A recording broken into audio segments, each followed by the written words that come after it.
Vote গণনার আগেই strong রুমের কাণ্ড, এক্সিট পোল এবং সাইলেন্ট ভোটার নিয়ে রীতিমতো উত্তাল রাজ্য রাজনীতি।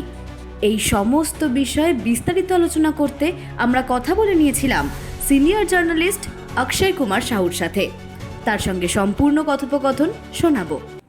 আমি সবার আগে জানতে চাইবো যে আমরা দেখছি যে এক্সিট পোল বেরোনোর মানে এক্সিট পোলের রেজাল্ট বেরোনোর পর থেকেই বিভিন্ন রকমের কথা হচ্ছে যে এটা আদৌ সত্যি হবে কি মিথ্যে হবে। তার মধ্যে যেটা সবচেয়ে বেশি উঠে এসছে উল্লেখযোগ্যভাবে সাইলেন্ট ভোটের পার্সেন্টেজ এবার প্রায় 30-40%। তো সেই ক্ষেত্রে কি মনে হয় আপনার এই যে সাইলেন্ট ভোটাররা যারা তাদের ভোটের ইম্প্যাক্টটা রেজাল্টে ঠিক কিরকম ভাবে পড়বে বলে মনে হচ্ছে আপনার? देखिए पहले हम डिस्कशन कर चुके हैं कि इस बार जो इलेक्शन हो रहा है, ये इलेक्शन में हम देखिए बहुत सारे लोग बिल्कुल साइलेंट थे और पोलस्टर्स जो एग्जिट पोल कर रहे थे उनमें से बहुत सारे पोलस्टर ये भी स्वीकार किए हैं क्योंकि इस बार बहुत लोग they are not opening their mouth, they are not forth as to whom they are going to cast the vote। वो सबसे बड़ा डिफिकल्ट बात था जानने में वोटर का मूड क्या है। तो वो साइलेंट, जब वोटर साइलेंट होते हैं नॉर्मली ये सरकार के खिलाफ जाता है। यहाँ हम साफ साफ बोल सकते हैं silent voter this time perhaps they have voted in favor of BJP and they have gone against Trinamool Congress.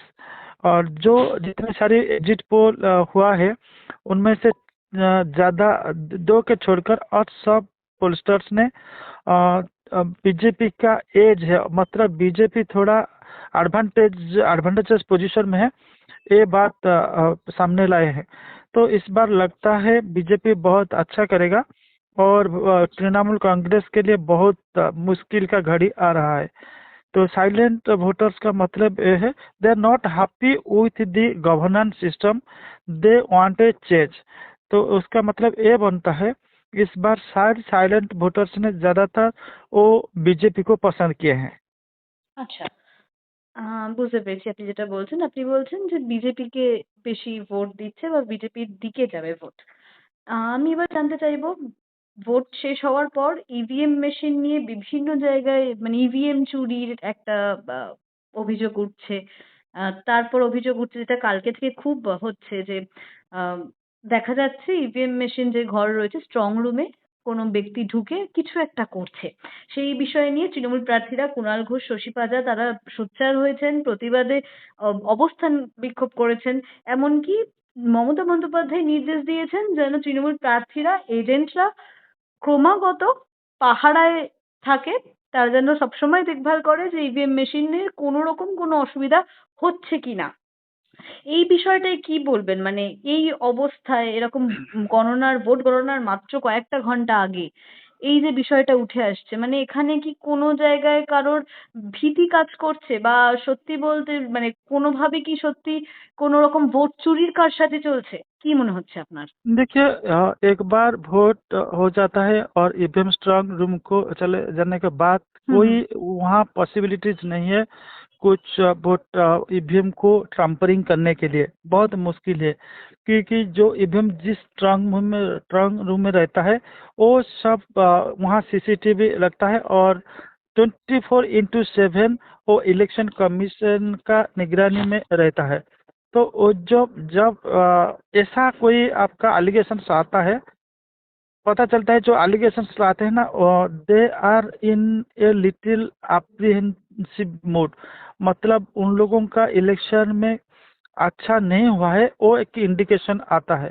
और खासकर हम वेस्ट बंगाल के हिसाब से अगर देखेंगे तृणमूल कांग्रेस जो एलिगेशंस ला रहे हैं कोई ना कोई ये संकेत दे रहा है they are perhaps losing the ground. उन लोगों का इलेक्शन में जितना वो अच्छा सोच रहे थे হুম, হুম। ऐसा नहीं गया है। तो जब ऐसा नहीं होता है तो उससे पहले वो लोगों को पता चलता है इलेक्शन में क्या हुआ है, लोगों का मूड किस तरफ गया है वो लोग पता कर लेते हैं। तो वो एक एस्केप रूट ढूंढते हैं। एस्केप रूट का मतलब है ऐसे कुछ बहाना वो लेते हैं अगर रिजल्ट बुरा होता है उन लोगों का खिलाफ में जाता है वो बाद में वही रीजन्स को साइड करते हैं। हम बहुत सारे स्टेट्स में देखे हैं, उत्तर प्रदेश में देखे हैं, उड़ीसा में देखे हैं, मध्य प्रदेश में देखे हैं। जिस पार्टी हार का अप्रिहेंशन रखता है, आशंका करता है, वो पार्टी ऐसे ही बोलते हैं। तो यहाँ जो लगता है तृणमूल कांग्रेस आपका अभी वो वेस्ट बंगाल में रूलिंग पार्टी है, और रूलिंग पार्टी के पास बहुत कुछ मैकेनिज्म होता है।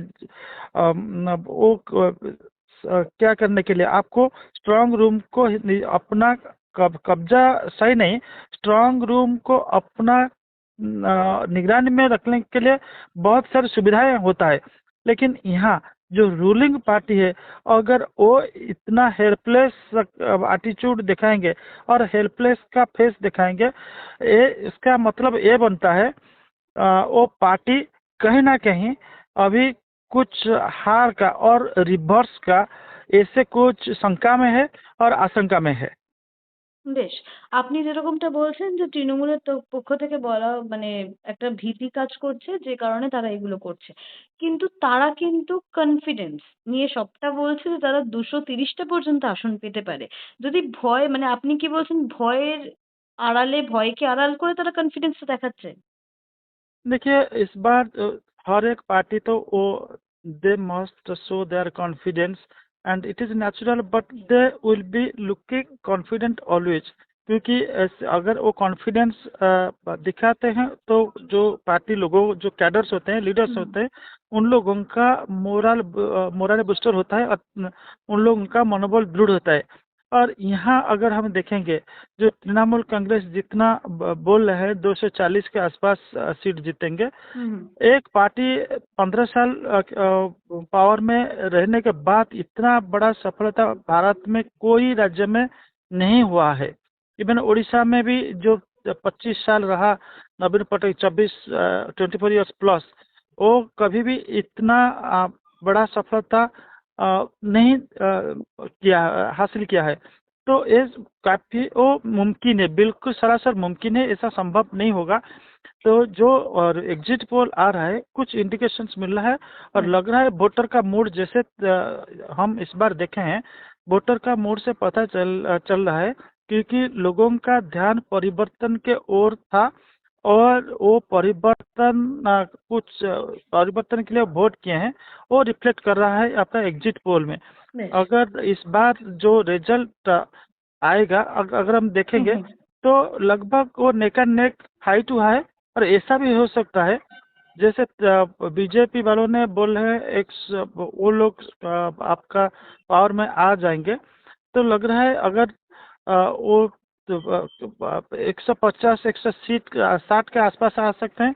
ऐसा भी हो सकता है उससे ज़्यादा वो पार कर सकते हैं, क्योंकि जब वोटर साइलेंट रहते हैं उस समय पता चलता है, क्योंकि वोटर अपना जो परिवर्तन का मानसिकता में होते हैं वो उस बारे में सामने से नहीं बोलते हैं, क्योंकि उन लोगों को पता है ruling, they will be just incurring the wrath of the ruling party, they will be risking their life and property, that's why they keep mum. और यहाँ ऐसे एक महसूस होता है इस बार बंगाल के ज़्यादातर लोग शासक दल के खिलाफ गए हैं, और कितने उसका इंटेंसिटी क्या है, वो जो इंटेंसिटी सरकार को पलट देगा और नहीं पलट देगा पता चलेगा 4 तारीख को।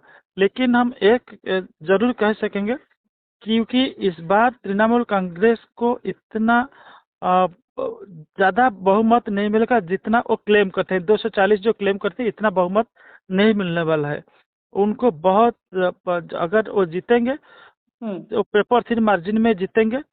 लेकिन हम एक नहीं कह सकते हैं, तृणमूल कांग्रेस इस बार will be able to retain the power.